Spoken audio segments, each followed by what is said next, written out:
Good evening. हम लोग continue करेंगे 11th के टॉपिक गति के समीकरण, जो आपके रीट के सिलेबस में भी है ना। रीट के सिलेबस में, रीट साइंस फिजिक्स के सिलेबस में भी है, उसके लिए भी काम आ जाएगा।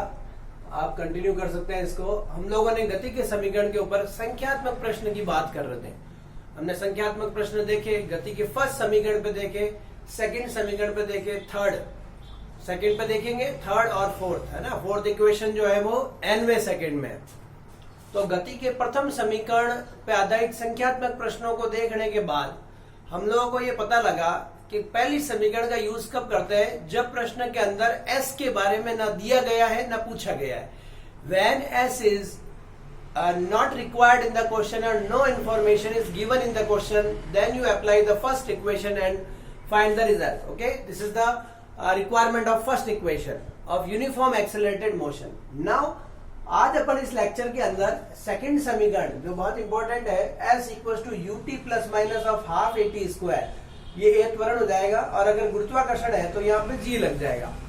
इस समीकरण से जुड़े हुए प्रश्नों की बात करेंगे। संख्यात्मक प्रश्न कैसे आते हैं, कैसे हम उसको अटेंड करते हैं, है ना। तो ये हम बात करेंगे, इससे संबंधित प्रश्नों को अपने यहाँ देखेंगे और उसके बाद आगे थर्ड समीकरण से जुड़ी भी बात करेंगे। सेकंड, थर्ड, फोर्थ, है ना, इनसे जुड़े हुए संख्यात्मक प्रश्नों की बात कर रहे हैं। जैसे आपने प्रश्न किया, एक वस्तु को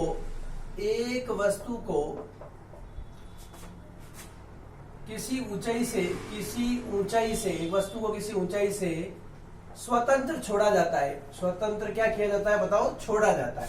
एक वस्तु को किसी ऊंचाई से स्वतंत्र छोड़ा जाता है एवं वह वस्तु 10 सेकंड में तल पर पहुंचती है। 10 सेकंड में तल पर पहुंचती है। तो ऊंचाई ज्ञात करो जहां से उसको छोड़ा है। तो ऊंचाई कितनी होगी, या ऊंचाई ज्ञात करना है। A body is dropped from a certain height, then it is reaches at surface in 10 seconds, then find the height. आपको उस हाइट को फाइंड आउट करना है जिससे वो 10 सेकंड के अंदर अपने तल पे पहुंच जाती है। यहां से आप उसको ड्रॉप कर रहे हो, वस्तु यहां पहुंच रही है, आप यहां से उसको फ्री फॉल कर रहे हो। कैसा फॉल कर रहे हो? Freely fall. जब फ्री फॉल करते हैं तो u इक्वल टू क्या होता है, 0। अंडर ग्रेविटी चल रहा है तो यहाँ पे जो गुरुत्वाधीन गति है, अंडर ग्रेविटी गुरुत्वाधीन त्वरित गति हो रही है, क्योंकि लगातार उसकी स्पीड जो होगी बढ़ेगी। और जब वो यहाँ पे लेवल पे पहुंच जाएगी, तल पे पहुंच जाएगी, तो आपको बताना है कि भाई कितने हाइट से गिराया गया उसको, उसकी हाइट या दूरी ज्ञात करनी है और वो 10 सेकेंड के अंदर अपने तल पे पहुंच रही है। आप इस समीकरण को देख के बताइए। उत्सव, UTSAV, UTS, ये रहा एस या एच, कुछ भी बोल सकते हो आप इसको। ए, ये ए गुरुत्वाधीन है, ए इक्वल टू प्लस जी हो जाएगा। वी की इंफॉर्मेशन नहीं है। सेकंड समीकरण की हम बात करेंगे। सेकंड समीकरण यहाँ पे लगेगी। सेकंड समीकरण जो भी कौन सी, गुरुत्वाधीन त्वरित गति, गुरुत्वाधीन कौन सी गति बताओ, त्वरित गति की इक्वेशन लगेगी। क्या होती है इसकी समीकरण, s is equal to u t plus minus half of g t square. ये समीकरण अप्लाई करेंगे हम। इस समीकरण को हम क्या करेंगे बताओ, अप्लाई करेंगे। बताओ अप्लाई करेंगे तो क्या आएगा, आपको वैल्यू पुटअप करनी है। एस दूरी या ऊंचाई जहां से उसको ड्रॉप किया जा रहा है। बताइए, छोड़ते समय प्रारंभ फ्री फॉल है 0, 10 सेकेंड के लिए 1/2 जी की वैल्यू, नीचे गिर रहा है प्लस आएगा, है ना। गुरुत्वाधीन त्वरित है तो यहाँ पे क्या आएगा बताओ, प्लस ही लेंगे, इंटू 10, और आने में लगा समय 10 का क्या हो गया, स्क्वायर। तो s बराबर ये हो गया 2 और यहां से कट गया 5 इंटू 10 का स्क्वायर, तो कितना हो गया 100। मतलब उसको हमने 500 मीटर की जो हाइट है वहां से फ्रीली ड्रॉप किया है।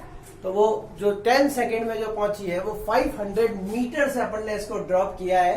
तो वो 10 सेकेंड के अंदर अपने हाइट मतलब जो है लेवल पे पहुंच गई। और क्वेश्चन देख लो इसी से जुड़ा हुआ, समझ गए होंगे आप कैसा क्वेश्चन आएंगे, किस टाइप से आपको अटेंड करना है। एक वस्तु को 50 मीटर प्रति सेकंड से ऊर्ध्वाधर ऊपर की ओर फेंका जाता है। ऊर्ध्वाधर ऊपर की ओर क्या किया जाता है, फेंका जाता है। तो जब वो ऊर्ध्वाधर ऊपर की ओर फेंका जाता है तो वस्तु द्वारा 3 सेकंड में तय की गई ऊंचाई या दूरी ज्ञात करो। Height attain by particle when it is projected vertically upward with a speed of 50 metre per second. तय की गई ऊंचाई या दूरी आपको क्या करनी है, ज्ञात करनी है। आप इसको ऊर्ध्वाधर ऊपर की ओर फेंको। ऊपर की ओर फेंका आपने, कितने की स्पीड से, 50 मीटर प्रति सेकंड की स्पीड से ऊपर की ओर फेंका। ऊपर की ओर फेंकोगे तो ये पूछ रहा है आपके कितने आपको फेंका जाता है वस्तु द्वारा 3 सेकंड में। ये लिखा हुआ है वस्तु द्वारा कितने सेकंड में, 3 सेकंड में। जहां भी आएगा उसके द्वारा तय की गई दूरी या ऊंचाई, कुछ भी बोल दो, ज्ञात करनी। यहाँ पे ऊपर जा रही है इसलिए ये गति जो होगी वो गुरुत्वाधीन मंदित गति होगी, opposite to the gravity. Gravity हमेशा नीचे खींचती है, ऊपर जा रहे हैं।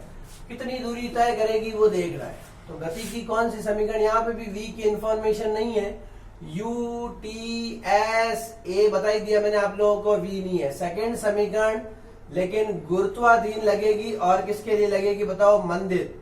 s equal to u t minus half g t square. मान रखने पर बताइए क्या होगा, मान रखेंगे तो बहुत सिंपल सी बात है, s बराबर जो हमें देखना है कितनी दूरी तय की, किस वेग से आपने फेंका है। प्रारंभिक वेग 50, कितने सेकंड की बात कर रहे हो, 3 माइनस 1/2, जी कितना हुआ बताओ 10, टी का स्क्वायर तो यहां मैं लिख दूंगा 3 का स्क्वायर। ये 50 इंटू 3 कितना हुआ 150, ये हो गया आपके कितना बताओ 5 को हम किससे गुना करेंगे 9 से। s बराबर हो गया 150 माइनस 45, तो आपका आंसर जो होगा 105 और दूरी का मात्रक क्या होता है, मीटर। ये देख सकते हो आप, बिल्कुल सिंपल सा क्वेश्चन है। आप गति के सेकंड समीकरण में दूरी और समय मोस्टली इन पे ज्यादा पूछा जाता है कि भाई ये है, कई बार यू से जुड़ा हुआ भी पूछ लेते हैं, वरना एस यू टी कॉमन आपके प्रश्न जो है इसके ऊपर बनते हैं। इस प्रकार के सवाल आप कर सकते हैं। तो आपको बेसिक जानकारी हो गई। एक दो प्रश्न और लेते हैं अपन इसके अंदर, फिर हम अगले समीकरण की बात करेंगे। बड़े इत्मीनान से आप कर सकते हो।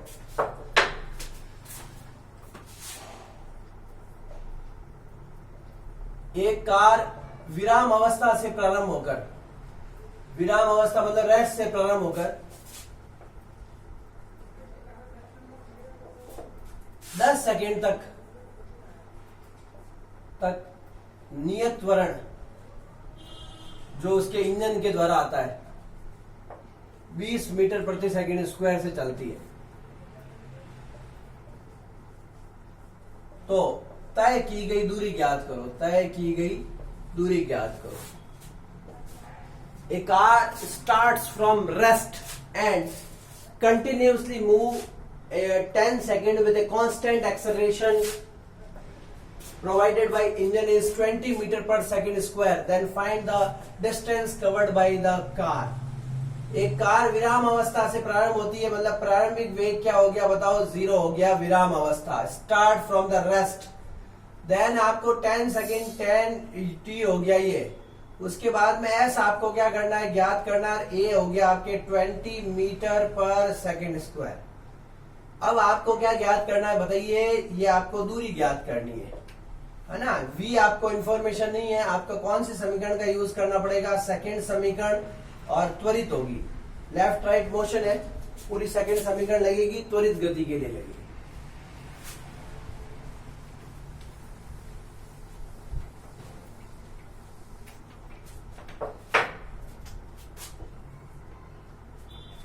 चलिए बताइए क्या है सेकेंड समीकरण।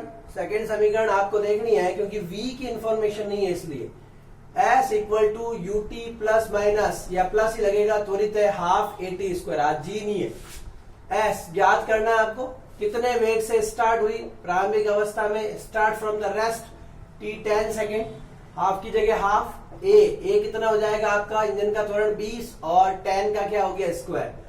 s इक्वल टू यहां से 10 और ये 10 3 टाइम्स हो गया, तो आपके 1000 मीटर डिस्टेंस उसने क्या किए बताओ, कवर। बड़ी सिंपल सा क्वेश्चन आपका ये कंप्लीट हो गया। इस टाइप के क्वेश्चन आप कर सकते हैं। अगर यहाँ मंदन होता तो वो मंदन हो जाता। जैसे कोई कार चल रही है 100 मीटर प्रति सेकंड की स्पीड से चल रही है, उसके अंदर फिर ब्रेक अप्लाई करते हैं तो वो कार रुक जाएगी, कितनी दूरी चलने के पश्चात रुकेगी, वो ऐसा भी क्वेश्चन हो सकता है।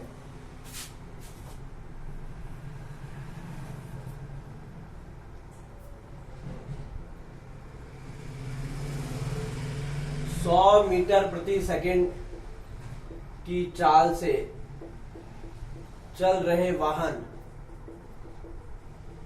पर ब्रेक लगाकर उसे 10 सेकंड में रोका जाता है, उसको रोक लिया गया। तो वाहन द्वारा इस समय में रुकने से पूर्व तय की गई दूरी ज्ञात करो, जबकि ब्रेक द्वारा उत्पन्न मंदन,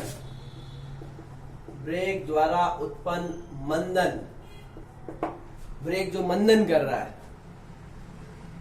10 मीटर प्रति सेकंड स्क्वायर है। ब्रेक द्वारा उत्पन्न मंदन 10 मीटर प्रति सेकंड स्क्वायर। तो आपको इस टाइप के प्रश्न में देखो 10 सेकंड भी दिया हुआ है, आपको u भी दिया हुआ है, a भी दिया हुआ है। रुकने से पूर्व आपको तय की गई दूरी क्या करनी है, ज्ञात करनी, मतलब उसने कितनी दूरी तय की। अगर ये टाइम दिया हुआ है आपको, सब इंफॉर्मेशन आपको दी हुई है, आपको ये देखना है उसने कितनी दूरी तय की। तो देखो u कितना हो गया, 100 मीटर प्रति सेकंड से चल रही है, आपने उसको रोकने के लिए 10 सेकंड का प्रयोग किया। आपका a जो है वो 10 मीटर पर सेकंड स्क्वायर का है ना, इसके अंदर रोक रहा है, उसको 10 सेकंड के अंदर रोका जा रहा है और आपको इस समय में रुकने से पूर्व तय की गई दूरी ज्ञात करनी है। सेकंड समीकरण का यूज करेंगे क्योंकि रुक गया है वैसे। s equals to ut minus half of at square. s आपको दूरी ज्ञात करनी है, कितनी चाल से चल रहा है वो 100 प्रारंभिक, आपने 10 सेकंड तक इसका यूज किया, उस दरमियान माइनस हाफ a कितना है आपका बताइए, a आपका हो गया 10 और यहाँ पे हो जाएगा आपके 10 का स्क्वायर। समझ गए होंगे आप। तो ये हो गया आपके, देखो u की जगह प्रारंभिक वेग आपका 100 मीटर प्रति सेकंड की चाल से चल रही है, ये 100 हो गया। t आपका कितना हो गया, 10 सेकंड में हमने इसको रोका, मतलब 10 सेकंड तक चला वो, माइनस मंदन हो रहा है, ब्रेक लगा रहे, हाफ a की जगह आपका 10 हो गया और t का स्क्वायर 10 सेकंड का स्क्वायर। देखो यहाँ कितना हो जाएगा, ये हो गया आपके 1000, ये यहाँ से 5 आ जाएगा, ये स्क्वायर कितना हुआ बताओ 500। तो हमने इसको 500 मीटर दूरी जब इसने तय की उसके बाद ये गाड़ी रुक गई। तो इस प्रकार आप ऐसे सवाल भी कर सकते हैं, बड़ा इजी प्रश्न है। स्टॉप हो गई 10 सेकंड के अंदर, ब्रेक उसके अंदर डी एक्सेलरेशन क्रिएट कर रहा है, रिटार्डेशन क्रिएट कर रहा है, उसको डी एक्सेलरेट कर रहा है। उम्मीद है आपको सेकंड इक्वेशन पर आधारित प्रश्न समझ में आ गए होंगे। अब हम बात करते हैं गति के थर्ड समीकरण पर आधारित संख्यात्मक प्रश्न की। देखो गति की थर्ड समीकरण जो है वो भी बड़ी इजी है। कुछ सवाल तो जैसे ये वाला सवाल उससे भी किया जा सकता है, अगर हम यही सवाल रखें तो उसको उससे भी किया जा सकता है कि भाई जो 100 की स्पीड से चल रही है और उसको हमने रोक दिया और वो कितनी दूरी तय करेगी और उसका एक्सेलरेशन मैंने आपको दे दिया 10 मीटर पर सेकंड स्क्वायर, वो ऐसे भी किया जा सकता है। तो वो भी प्रश्न है। गति की थर्ड समीकरण पर आधारित संख्यात्मक प्रश्न पर न्यूमेरिकल प्रॉब्लम्स करनी है आपको। Numerical problem on third equation. Third equation क्या है, v square equal to u square plus minus of 2as। बड़ी इजी इक्वेशन है। v अंतिम वेग, u प्रारंभिक वेग, a त्वरण, s तय की गई दूरी। अगर गुरुत्वाधीन है तो u square plus minus of 2gs हो जाएगा। ये भी हो सकती है इक्वेशन, ये भी हो सकती है। दो इक्वेशन है, इसमें कोई दिक्कत नहीं है आपको। अब आप इस समीकरण को देखकर इसके ऊपर आप प्रश्न कर सकते हैं। अभी वाला ही प्रश्न ले सकते हैं। 100 मीटर प्रति सेकंड की चाल, 100 मीटर प्रति सेकंड की चाल से चल रहे वाहन में ब्रेक लगाकर उसे रोका जाता है। ड्राइवर उसको ब्रेक लगा के रोक रहा है।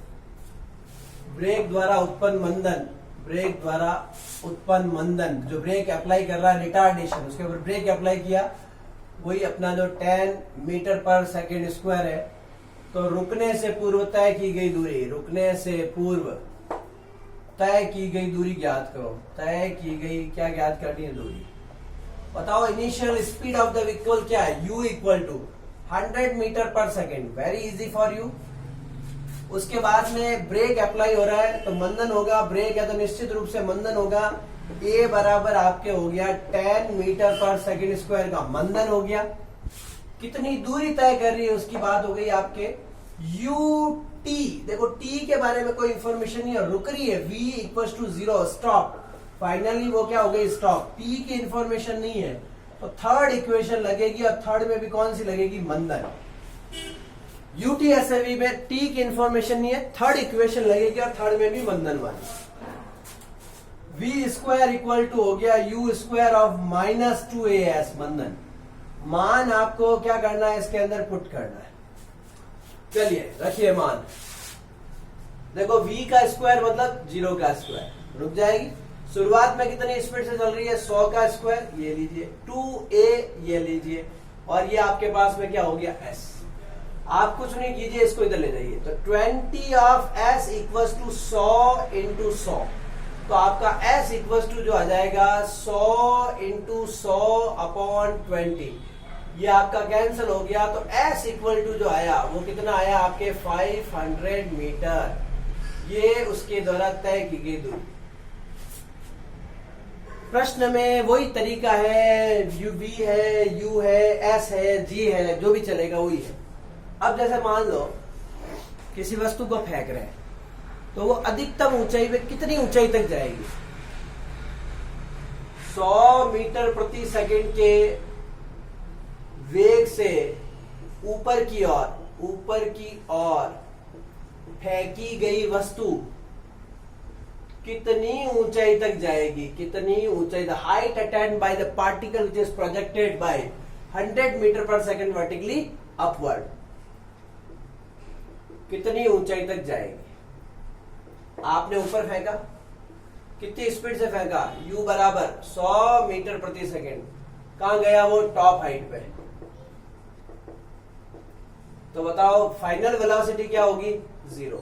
ये फाइनल वेलोसिटी।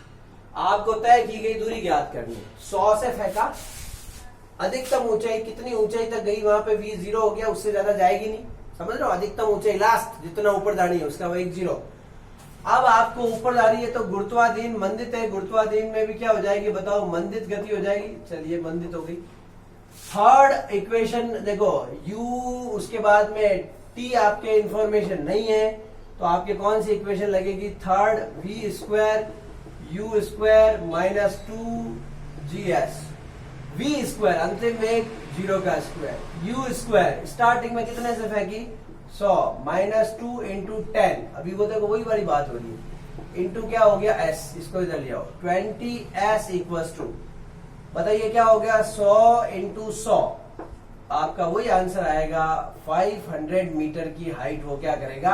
अटेन। क्योंकि हमने फेंकी उसको कितने स्पीड से? 100 मीटर प्रति सेकंड के वेग से ऊपर की ओर फेंकी। और एक्चुअली मंदन भी वही चल रहा है जो पहले वाला था 10, तो यहाँ पे भी वही 10 ही होता है, इसलिए वो सिमिलर आंसर हो गए।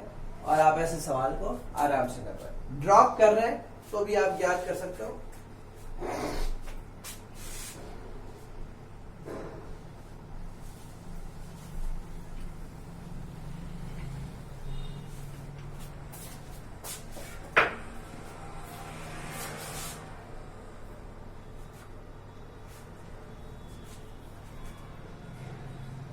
दो 200 मीटर की ऊंचाई से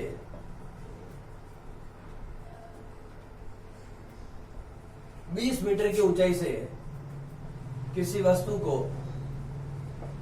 स्वतंत्र छोड़ा जाता है तो तल पर इसका अंतिम वेग क्या होगा? What is the final velocity of a particle when it is drop from 20 metre height freely? आप उसको फ्रीली फॉल कर रहे हो, नीचे गिरा रहे हो, 20 मीटर हाइट से फ्रीली ड्रॉप कर रहे हो। तो पहले फ्रीली ड्रॉप करोगे तो u क्या होगा? यहाँ लिख दो फ्री फॉल। तो u क्या होगा 0। जमीन पे आ रही है, कितनी दूरी तय करेगी, कितनी ऊंचाई से आपने गिराया, सॉरी आपने ऊंचाई से जो गिराया वो तो हो गया आपके 20 मीटर। यहाँ आते समय उसकी फाइनल वेलोसिटी क्या होगी, ये आपके गुरुत्वाधीन त्वरित गति हो जाएगी। स्पीड बढ़ा रहा है भैया, ऐसा अंडर ग्रेविटी है। आ जाओ, टी की इंफॉर्मेशन नहीं, कौन सी इक्वेशन लगेगी, थर्ड गुरुत्वाधीन g² 2gs।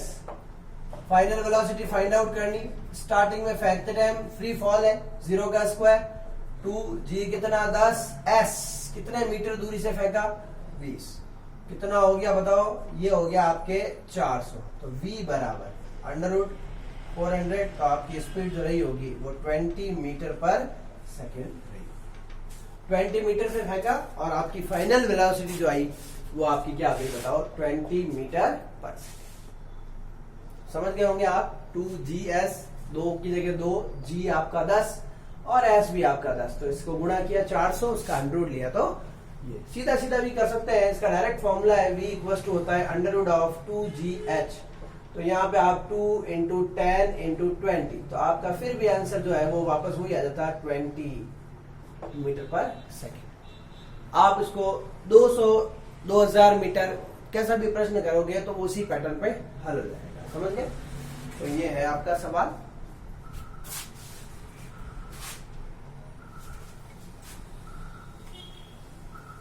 ये अंतिम वेग जो देखो द्रव्यमान पर निर्भर नहीं कर रहा है, v जो है वो द्रव्यमान पर निर्भर नहीं करता है, तो गिरते हुए के अंदर इसका द्रव्यमान का कोई रोल नहीं होता। इस चीज का भी आप विशेष ध्यान रखें। तो v जिसे मैंने लिखा v equal to under root 2gh, तो ये जो है अंतिम वेग का मान वस्तु के द्रव्यमान पर निर्भर नहीं करता है, वस्तु के द्रव्यमान पर निर्भर नहीं करता है। मतलब ये हुआ कि आपका वेग सेम रहेगा, है ना। मतलब ये हुआ कि चाहे आप एक निर्वात के अंदर, ध्यान रखना, निर्वात के अंदर आप एक पंख को आप फ्री फॉल करो और चाहे इधर एक पत्थर को फ्री फॉल करो, दोनों को फ्री फॉल करो बशर्ते निर्वात हो, तो सवाल ये है कि किसका वेग ज्यादा होगा, तो दोनों का v क्या रहेगा, सेम रहेगा। और जो t है ना, जो ड्रॉप टाइम है, जो ड्रॉप गिराने के अंदर जो लगा समय नीचे पहुंचने तक का, वो भी क्या रहेगा बताओ, सेम रहेगा। एक साथ छोड़ोगे एक साथ पहुंचेंगे, मतलब टाइम सेम रहेगा, सेम स्पीड से पहुंचेंगे। तो उसका सिर्फ हाइट का फर्क पड़ता है। एक साथ एक समान ऊंचाई से छोड़ने पर पंख और पत्थर दोनों साथ साथ गिरेंगे बशर्ते वहां पे क्या हो, निर्वात। इतना सा हमें ध्यान रखना।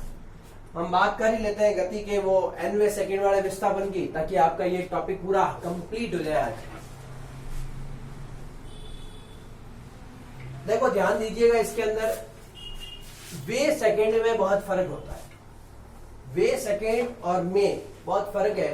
5 सेकंड में तय की गई दूरी, या मैं नोट लगा रहा हूं आप लोगों को, 5 सेकंड में तय की गई दूरी, में तय की गई दूरी और 5वें सेकंड में तय की गई दूरी में बहुत फर्क है।